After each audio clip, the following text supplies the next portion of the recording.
आज की वीडियो में हम सिलेंडर और उसके surface area of a cylinder देखेंगे कि वो हमारे पास क्या होता है, उसे हम फाइंड करेंगे। तो सबसे पहले हम सिलेंडर को डिस्कस करते हैं कि सिलेंडर क्या होता है। अच्छा अच्छा,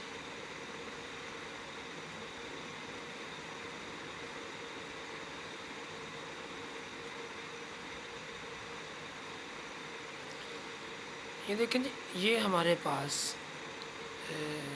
मैं इधर इसका ये सेंटर भी ड्रा करते हैं सेंटर, उसको डॉटेड लाइन से इसको इस पॉइंट से मिला दिया और इसको इस पॉइंट से। अच्छा, इसकी हाइट तो हमारे पास है। अच्छा, यहाँ से इस पॉइंट का रेडियस आर कह लेते हैं और ये भी आर है। अब ये सर्कल हमारे पास ये भी एक सर्कल है। इस सर्कल को मैं कह लेता हूँ कि ये सर्कल हमारे पास ए है और ये सर्कल हमारे पास बी है। ये जो कर्व्ड सरफेस है ना, कर्व, ये हमारे पास क्या है, इसे मैं कह लेता हूँ कि ये कर्व्ड सरफेस है। तो ये बेसिकली हमारे पास सिलेंडर होता है। सिलेंडर में दोबारा करता हूँ, ये देखें, ये कर्व्ड सरफेस होता है, ये इसकी हाइट एच है, ये रेडियस आर है, ये सर्कल ए है, ये सर्कल बी है। आप इस सर्कल 1 सर्कल 2 भी कह सकते हैं। तो नेक्स्ट हमने फाइंड करना है जी surface area of a cylinder. तो उसकी डायग्राम, सबसे पहले तो मैं आपको ये बताना चाहता हूँ कि एरिया ऑफ अ रेक्टेंगल हम कैसे फाइंड करें। एरिया ऑफ रेक्टेंगल हम कैसे फाइंड करना चाहते हैं, कैसे करते हैं फाइंड। हम लिख लेते हैं कि लेंथ ज़रब विड्थ, इस चीज़ से हम एरिया ऑफ रेक्टेंगल फाइंड कर सकते हैं। जिस वक्त वो बात करता है एरिया ऑफ सर्कल, तो अंडरस्टूड सी बात है कि एरिया ऑफ अ सर्कल हमारे पास क्या होता है, पाई आर स्क्वायर। अच्छा, नेक्स्ट हमने surface area of a cylinder find करना है। तो उसके लिए हमारे पास जो डायाग्राम होगी वो कुछ इस तरह की है।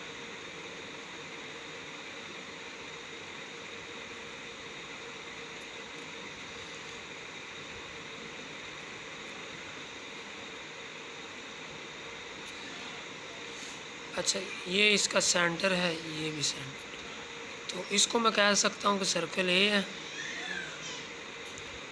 और ये हमारे पास सर्कल बी है। अच्छा जी, ये इसका रेडियस आर है और ये भी रेडियस आर है। इसकी लेंथ हम कह सकते हैं कि वो एच है। विड्थ, इसकी विड्थ जो है हमारे पास, वो मैं कह सकता हूँ कि 2 है। क्यों? क्योंकि हमारे पास ये देखें, ये आर है 1, ये आर 2 है, तो ये 2 आर ही बनता है। अच्छा, नेक्स्ट हमने एरिया ऑफ रेक्टेंगल फाइंड करेंगे। तो वो क्या होती है, लेंथ सिर्फ विड्थ। तो अब हमारे पास लेंथ उसकी एच है और विड्थ उसकी 2 पाई आर है। तो इसको मल्टीप्लाई कर दें तो वो 2 पाई आर एच बनती है।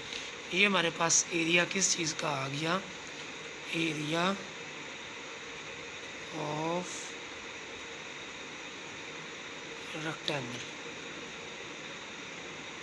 अच्छा, एरिया ऑफ कर्ड सरफेस भी मैं ये कह सकता हूँ, ये एरिया ऑफ रेक्टेंगल, ये एरिया ऑफ कर्ड सरफेस, ये एरिया ऑफ रेक्टेंगल दोनों सेम है।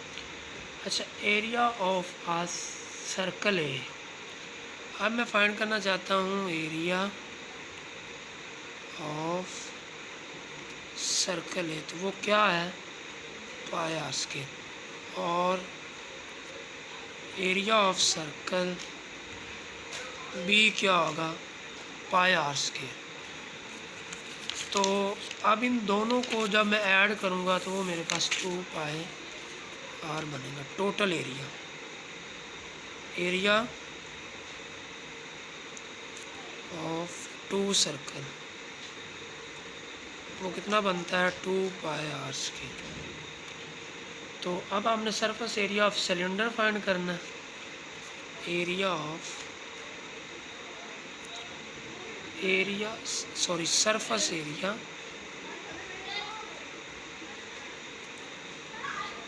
सरफेस एरिया ऑफ सिलेंडर,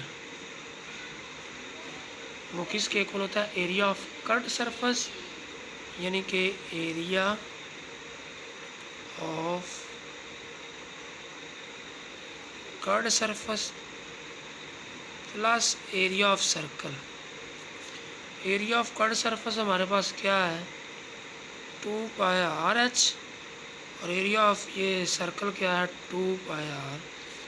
तो यहाँ से आप 2π कॉमन ले लें, 2πr, तो इधर आपके पास h प्लस r रह जाता। तो ये जो आपके पास ये जो आपके पास जब आपने area of curved surface and area of circle दोनों को ऐड किया, तो जो आपके पास ये एरिया है, ये एरिया आपके पास सरफेस एरिया ऑफ सिलेंडर है। ये किसका एरिया है? Area of cylinder. इसे सरफेस एरिया ऑफ सिलेंडर भी कह सकते हैं। तो यही हमारा टॉपिक था, इस चीज़ को हमने प्रूव करना था।